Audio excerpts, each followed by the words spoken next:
would like to first of all welcome you all here tonight. We have members of our debate team. We also have just members of our community, as well as the LA community at large, and we're just so happy to have you all here tonight. Before we get started, I'd like to make a few housekeeping notes. First of all, I'd like to inform you all that this debate will be recorded. It will be posted on YouTube afterwards in order to incorporate and to encourage as many people as possible to engage in this conversation. We realize that not everyone could make it here tonight to be here live, and so we wanted to make it as accessible as a discussion as possible.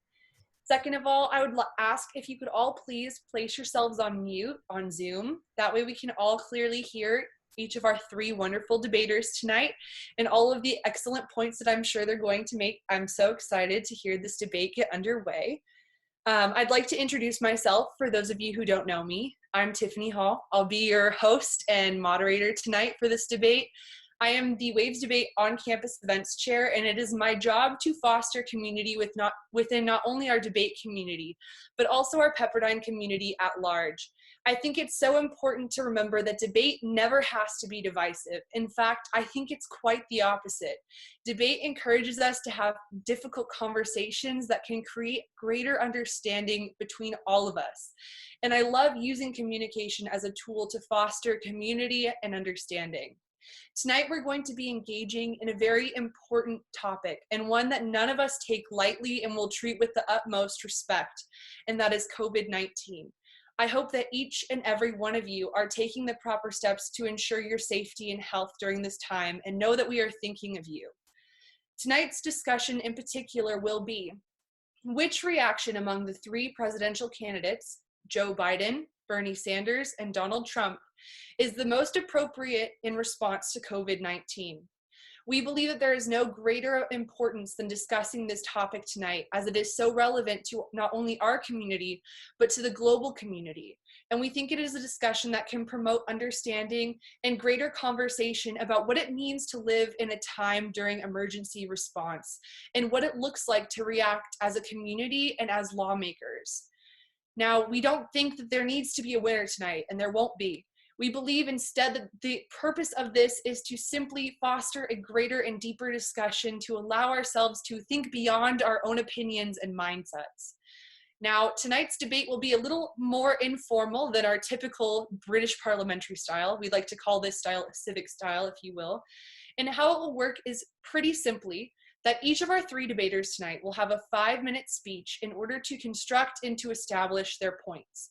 This will be what they believe the strongest candidates' ideologies are and how they are putting them into place. After each of our debaters have spoken, then they will have a second speech in which they're able to address the other debaters' points. Now, this second speech will not only be rebuttal to show why their candidate is superior, but also to acknowledge key overlap in ideas in order to recognize the commonalities that bind us all during this difficult time. I would like each of our debaters to introduce themselves, starting with Courtney Deaver. Hi, I'm Courtney. I'm in Arizona right now. I was studying abroad in Florence last semester, and I'm really excited to be here with you guys tonight. Thank you so much. Hannah Kate, can you please introduce yourself? Okay, yes. So I was studying abroad in Buenos Aires this past year, and I'm really excited also to be getting back into the swing of things and starting to debate again. Yeah, you already know my name. I'm in Charleston, South Carolina, and I'm going to be a junior this year, so super excited. Awesome. And Samantha, can you introduce yourself, please? So I'm Samantha. I'm here in Texas right now. I know I don't know a lot of you since this is my first year in debate, but I'm super excited to really talk with all of you guys and to foster some dialogue tonight. So now that you know our debaters, I'm so excited. We can give them a little round of applause or snaps, whichever. And without further ado, I'd like to introduce and have Courtney give her first speech regarding Donald Trump's policies.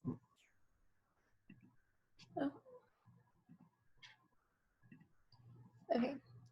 Today, as we talk about what the best response to the current COVID-19 pandemic is, I think it's important that we put into perspective some elements of feasibility. The American people have high expectations for the president's response to coronavirus, which is respectable, but frankly, a lot of these expectations are unreasonable and impossible in our given society. I'm going to address this before talking about President Trump's response, because as we go throughout this debate, I believe it's important that we not look at what a utopian response would be, but rather what a pandemic response looks like in its when it can actually be practical and implementable. The first of these expectations is that the president should have been able to predict the pandemic's presence in the United States months before it got here. While Trump did receive a report advising that there would be 500,000 deaths from the coronavirus in the U.S. in January, there were no other responsible or feasible choices than to just monitor the situation closely. As we see today, a lot of different modeling groups predict different outcomes from this pandemic, from how many people will die to how long it will last. It would have been irresponsible for the president to, based on one group of scientists' prediction, shut down borders, issue stay-at-home warnings, and mandate the production of increased medical supplies months prior to us seeing any outbreak in a country other than China, let alone an outbreak in the Western Hemisphere. The second expectation is that the president should have been able to ensure that every hospital would have ample supply, staff, and bed space. As we see that in every single other country, the same problem is occurring. In other countries like Italy and Spain, it's happening even more drastically. There's nothing that a president or any person could do to magically make more room in hospitals or manufacture masks and ventilators faster than factories can build them. The third and last expectation I'm going to address is that the American people expected the president to keep the economy from crashing with no one losing their job. The reality is, whether we like it or not, that we're in the middle of a pandemic. The economy is going to reflect that. Unessential businesses can't shut down without people losing their job and losing pay. It's the ugly truth of our situation right now. Now, as I begin to discuss the ways President Trump has been successfully able to mitigate the pandemic, I ask that you step back from any preconceived notions you may have about our president. I understand that President Trump can be viewed as insensitive and offensive and is wildly disliked by the American people. But for the purpose of creating dialogue about the coronavirus, I ask that you do not immediately react with negativity because his plan is associated with President Trump. President Trump's response to the COVID-19 pandemic is the best plan that has been proposed because it offers balance and feasibility. Although Trump has been relentlessly criticized for his inability to take the virus seriously and take necessary steps, there are several steps that President Trump took to show that this is not the case. The first is that President Trump closed travel to and from the EU a full 7 days prior to the EU closing borders between internal countries. When we look at the cases in proportion to population size, we see that countries within the EU are much harder hit than the US. Spain, Switzerland, Italy, Belgium, Austria, and Germany all have more cases in proportion to population than the US, with Spain having almost 2.5 times more cases than the US in proportion to population. The second is that President Trump encouraged social distancing. On March 15th, Trump advised Americans to avoid gatherings of more than 10 people, when at the same time the CDC had only advised groups larger than 50. President Trump took further steps to encourage the Americans to stay at home. On that same day, when there were 3,490 cases in the U.S., on a day when Spain had approximately twice as many cases per capita, March 10th, the Prime Minister of Spain only banned gatherings of 1,000 people or more. The United Kingdom reacted much slower to the crisis than other countries. They did not take drastic steps until March 18th, and before that adopted a keep calm and carry on strategy. The United Kingdom is now experiencing a reported death rate of over 12%. While leaders in other countries failed to act fast, President Trump early on emphasized the importance of social distancing, and we've seen powerful results. Third and lastly, President Trump has balanced the safeguarding of the economy with necessary economic stimulus. Economic advisors and experts warn that the current economic state and a drastic call for increased government spending could lead to a long recession similar to the Great Depression and the 2008 recession. As important as it is that we get through the pandemic, it's equally important that we can survive after the pandemic. This virus takes lives, and we cannot ignore that. It's very important. But homelessness, extreme poverty, and joblessness takes lives too. On March 27th, President Trump signed a $2 trillion bill to respond to coronavirus. Although more funds and allowing more time before reopening businesses may be necessary, Trump has recognized the need to take steps only a few weeks at a time. This pandemic is quickly changing, and no matter how hard we can try to predict what will happen, we can't. Taking things a few weeks at a time and reevaluating before making drastic long-term decisions allows for the chance to reopen as soon as it's safe and not suffer as many economic consequences. And for these reasons, I believe that President Trump has proposed the most feasible, well-balanced, and overall most effective response. Thank you. Thank you so much, Courtney, for those wonderful words. Next, I would like to invite Samantha to give her opening speech about Joe Biden. Thank you, Tiffany. In an unprecedented global catastrophe such as COVID-19, all responses will have their flaws. However, Biden presents the best combination of the ability to solve problems in the present and the drive to take meaningful steps to create a better future. When looking at the other candidates represented here tonight, I applaud the creativity of their responses, but I lament the infeasibility of Sanders' goals and the murky and bumbling response from the side of Trump. First, to address the aid package proposed by Sanders, sending $200,000 to every American each month and providing free healthcare to all in the form of Medicare for all. The political will and governmental infrastructure is simply not in place for these types of measures at the current moment.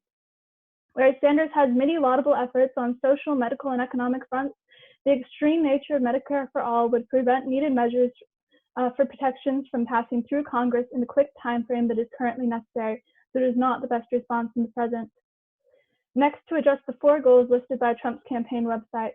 First, Trump plans to, quote, expand testing and guarantee that any American can get tested for free. A good goal, but falling short of the systematic aid to healthcare that is necessary, and a goal that has still not been achieved a full month after Trump first fully acknowledged the threat. Next, he plans to provide U.S. hospitals the resources they need to mobilize against the coronavirus, a plan that would also seem sound. However, his unwillingness to call into effect the Defense Production Act until recently, and his previous actions that stripped the nation of pandemic defenses established during the Obama era, such as disbanding the National Security Task Force made for just such an incident, show that neither his short or long-term responses have been adequate.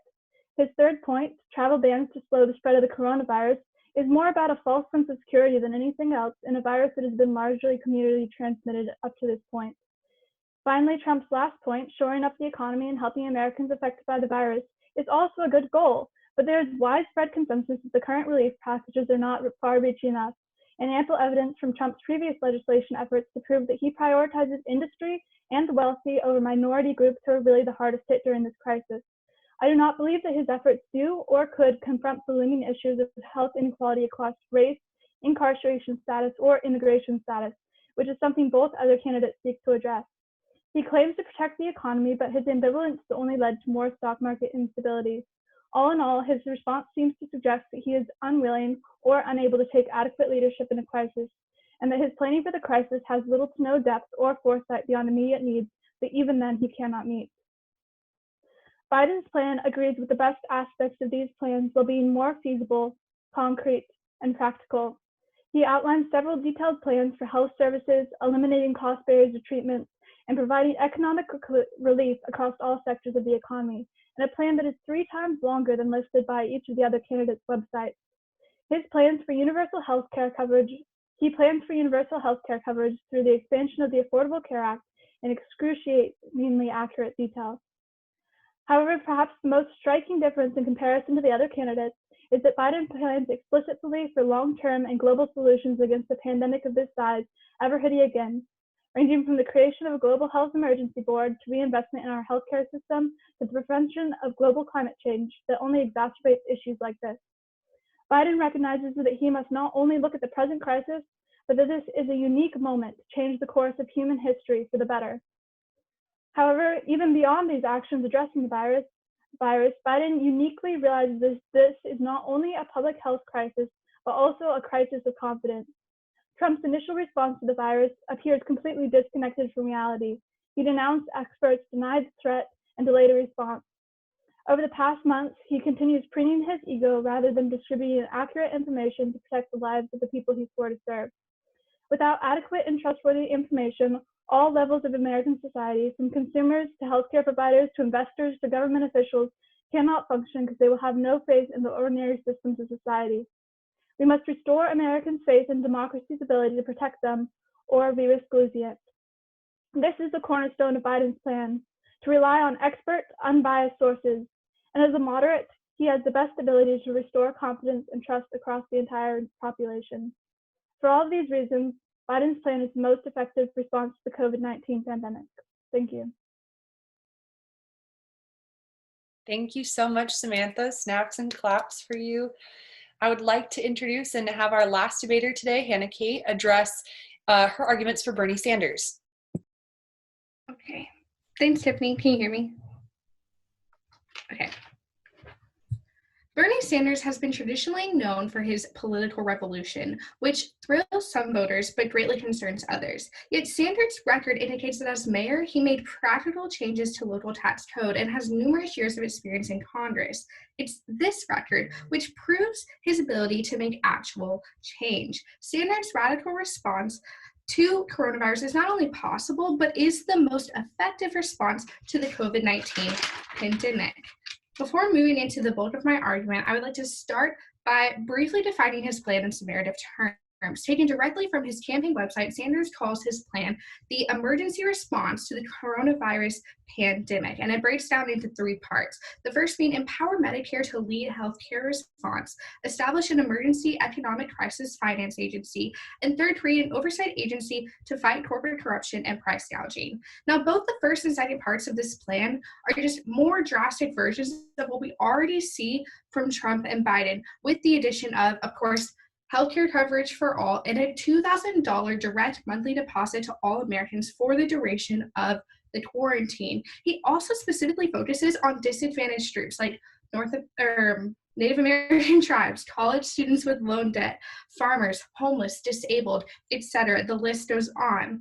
But the part of this plan I want to focus most primarily on is this third facet because it's unique to Sanders' plan, and it's the oversight agency to fight corporate corruption and price gouging. It's created specifically to protect bailouts of workers, not executives, to prevent price gouging from pharmaceutical companies, and to investigate and prosecute corrupt dealings specifically within this agency. Now that we have seen what a plan should consist of, let's observe what the other plans lack. So Trump's plan lacks clarity on the severity of the virus and the message he is sending to American people. He also hesitates in acting on a plan. We can see this in his delayed dispatchment of military hospital ships and the use of the Defense Production Act, or the lack thereof.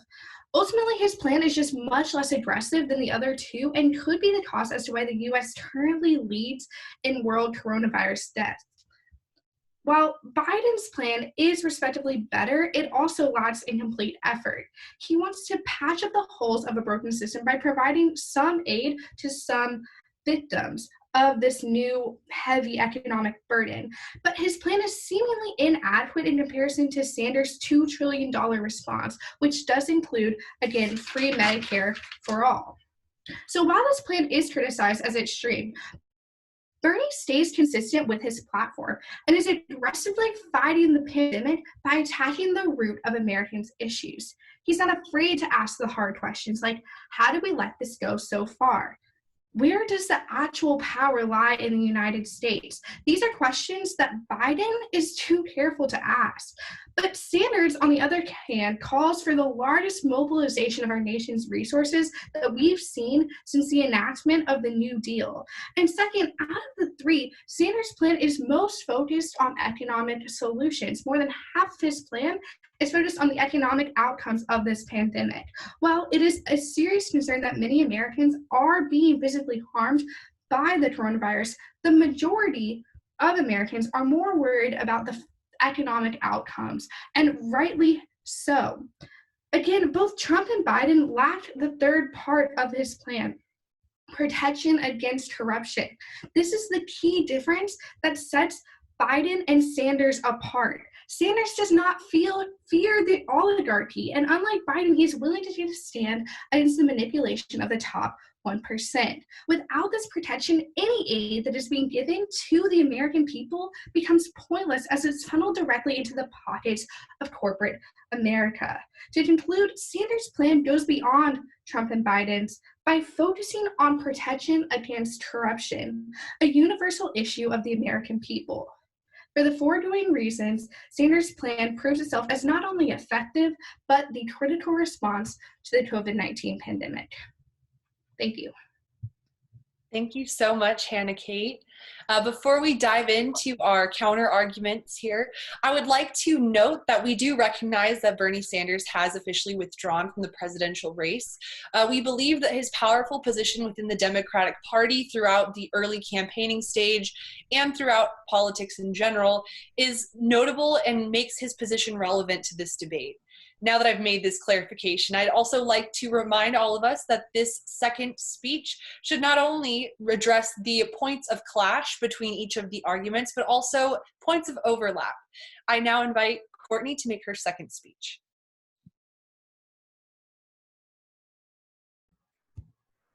Thank you for those speeches. First, I'm going to start by addressing some of the concerns posed about Trump's plan, and then talking about how together these three plans can offer us solid, short, and long-term plans for addressing the coronavirus pandemic. The major criticism from other speeches about Trump's plan is his inability to act and take an aggressive stand.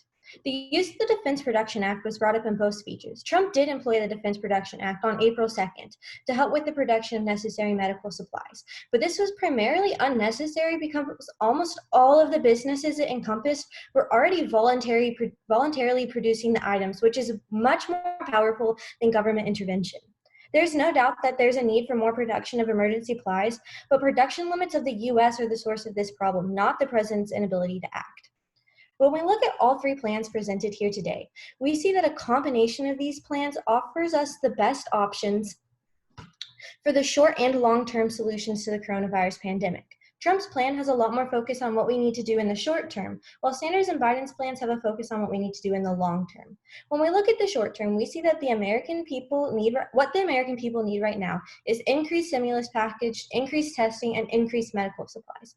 I believe all three candidates view these as important. And when we look at the stimulus package that was passed by Congress, we see a combination of ideas from Sanders, Biden, and Trump. Industries like airlines are really suffering during this time, and Trump's plan focuses on letting these businesses not fall under because they're necessary for life after the pandemic.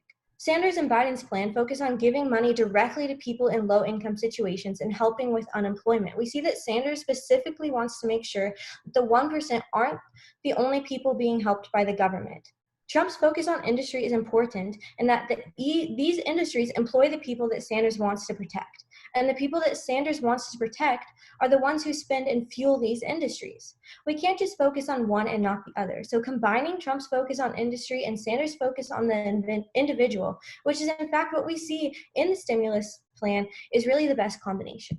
When we look at the long-term goals, we're trying to see what we can learn from the pandemic. Obviously, in the short term, we want to act now, we want to act quick, and we want to help the American people. But when we look at the long term, we want to be able to reflect on the pandemic and look at what it's taught us. Sanders and Biden's plans clearly point out problems that the pandemic is showing us, which is that we're massively unprepared to handle a crisis like this, especially in our medical institutions. The pandemic also highlights the amount of inequality within our society, and that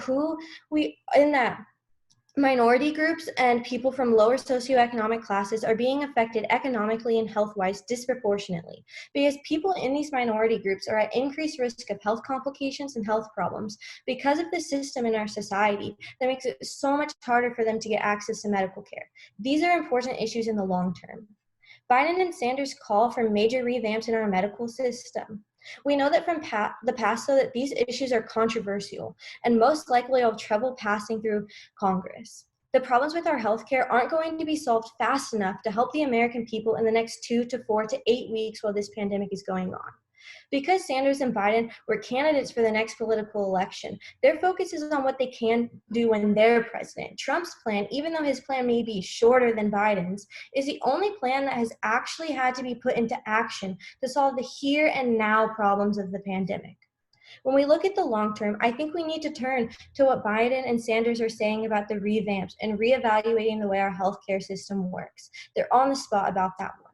If we combine Trump's short-term plan that focuses on action now and Biden and Sanders' long-term goals for revamping the healthcare system after we get through this time, we're going to be better prepared for when this comes again. And combining these plans gives us the best overall plan. In the end, though, what's really important is that we have 3 plans, 3 leaders. In our political environment, these men have the power to be unifying forces.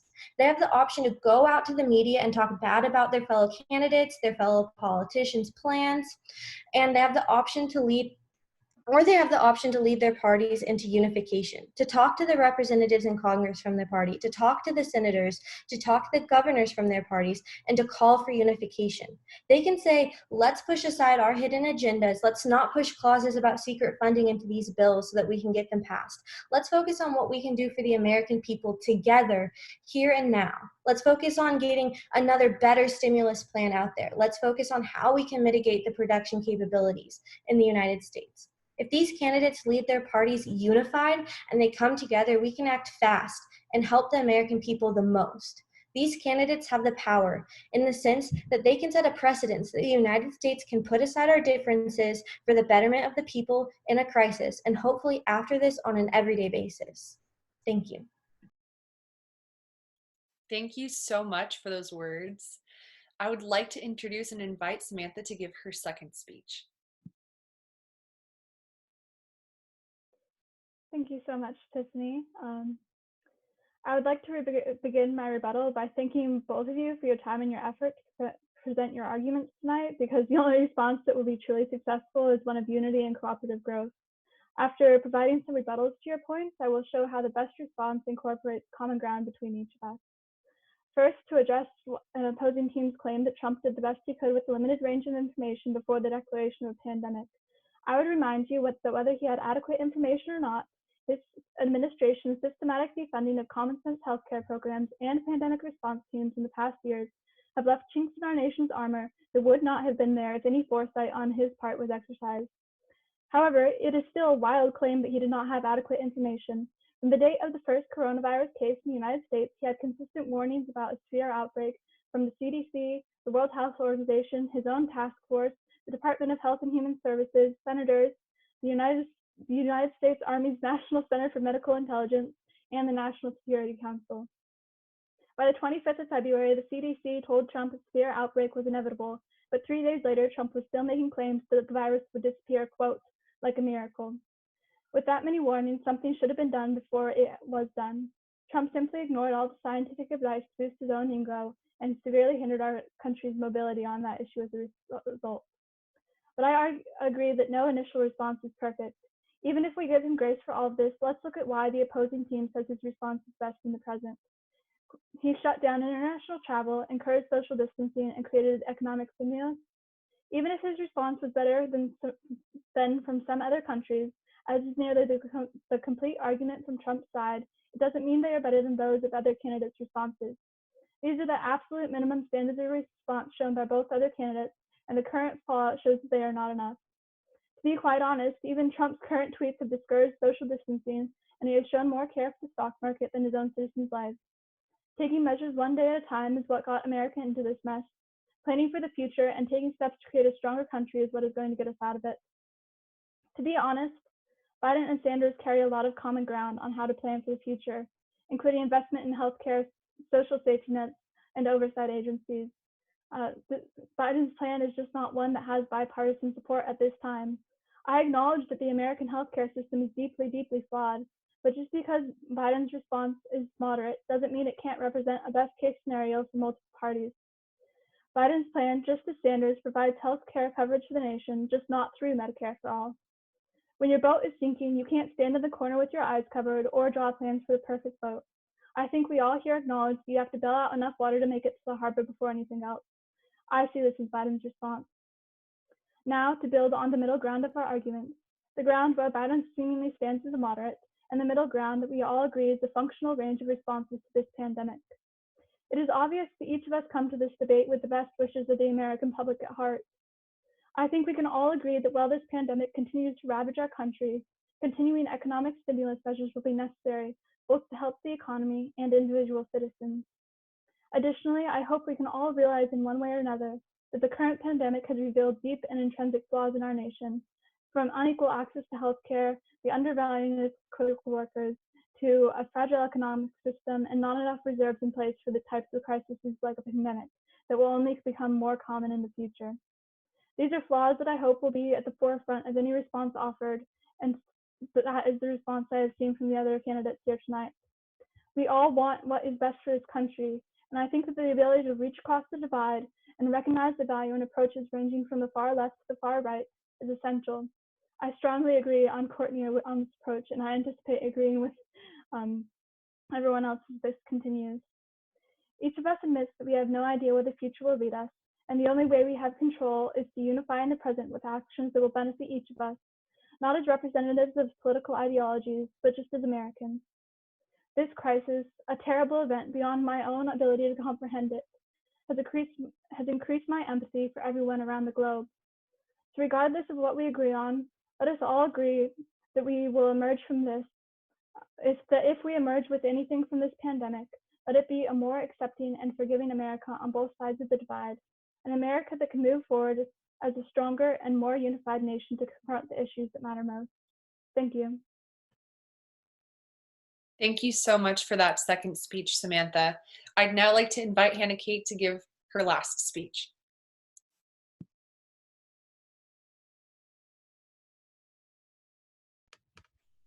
Okay. Oh, 1 second.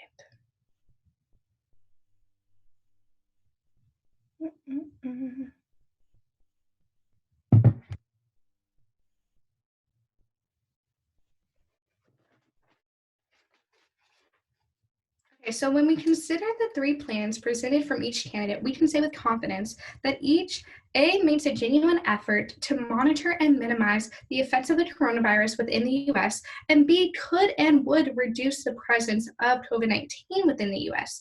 The motion, this presidential candidate's fill-in-the-blank plan is the most effective response to the COVID-19 pandemic, accurately assumes that each plan is in fact a legitimate approach to the virus, and otherwise, there wouldn't be anything for us to debate here today. And I would also like to point out that each plan is well-rounded in addressing a variety of issues caused by COVID-19. They each call for health aid, economic aid, and national security and safety. Although each of these calls are addressed through different procedures and to different degrees, we can agree that while each plan has the best interest of the American people, I want to argue that Sanders' plan does the most for the American people.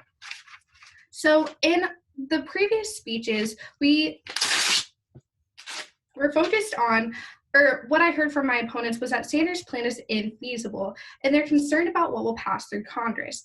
And I want to say that this isn't entirely true. So let's consider for a moment the national deficit. Clearly, spending is not our nation's greatest concern. Crises are the justification for the expansion of this spending. So hypothetically, if Bernie were president and were to put his plan into action, much of this spending would eventually be countered with the increased taxation of the top 1%. Again, Sanders' plan is calling for the 21st century version of the New Deal, a deal which, although radical, passed through Congress because it was necessary. The New Deal was a historical event which occurred when our government pulled us out of the Great Depression with government spending. Sanders' plan is entirely feasible, and the motion's use of the word effective further emphasizes the importance of a plan that fights the coronavirus head on with the most force, which would undoubtedly be Sanders' plan. We also see the attack of Sanders' healthcare system. Basically, the healthcare system did not save Italy, and so it won't save us. But I want to point out that we see the same healthcare centers in countries such as Taiwan. Although substantially smaller, it has the same population as Australia with 24 million people. But Australia has 6,625 cases of corona confirmed, and Taiwan only has 422. So what did Taiwan do? Taiwan rapidly implemented 124 action items before most countries even took action. And this was Italy's tragic mistake, inaction which more closely reflects that of Trump's plan, while Sanders on the other end of the spectrum calls for extreme action. So in other words, Sanders' plan is most closely resembles that of Taiwan's, not Italy's. And second, moving on. So I want to paint a picture of what the worlds look like in each of these plans. So we are currently living in the reality of the Trump administration. We are currently living within the enactment of his COVID-19 emergency response. And as of 5 p.m. on Tuesday, April 21st, 296 confirmed cases of COVID-19 existed within the United States. According to the Washington Post, the U.S. has nearly 10 times the number of coronavirus cases than China, the origin of this global pandemic. And when we consider the world of Biden's plan lies directly, I would say, halfway between that of Trump's and Sanders, and both types of policies we are seeing and the degree to which they're being pushed. Yes, Biden is a moderate candidate, and for that reason, his plan would probably satisfy the majority of American voters, but we are not here to people please. When it comes down to it, moderate procedures cannot solve radical circumstances. These radical circumstances call for radical solutions, and Sanders' plan may be just radical enough to solve this crisis. Therefore, clearly Sanders presents the most effective response to the COVID-19 pandemic. Thank you. Thank you so much to Hannah Kate and to all of our debaters during this wonderful discussion. I know that I've certainly learned a lot about these three candidates and about the different policies that they'd like to put in place, and also the common ground we can find between all three of them. I'd like to thank you all for joining us tonight and for engaging in this discussion with us. We're so glad that we've had about 27 in total. Some people have dipped in and out, but we're so glad to see all of you here with us tonight. And for those of you who might be watching this as a recording, we're so happy to know that you also are engaging in this discussion. As we close out from Zoom tonight, please take the time to answer 2 short multiple choice questions as you close out, just to help better our program and to know how to use this platform more effectively in the future. We'd love to hold more virtual debates, whether we're remotely learning or even on campus. Honestly, I think it's pretty cool. But thank you again so much for everyone coming out tonight, and I hope to see you all very soon. Thank you.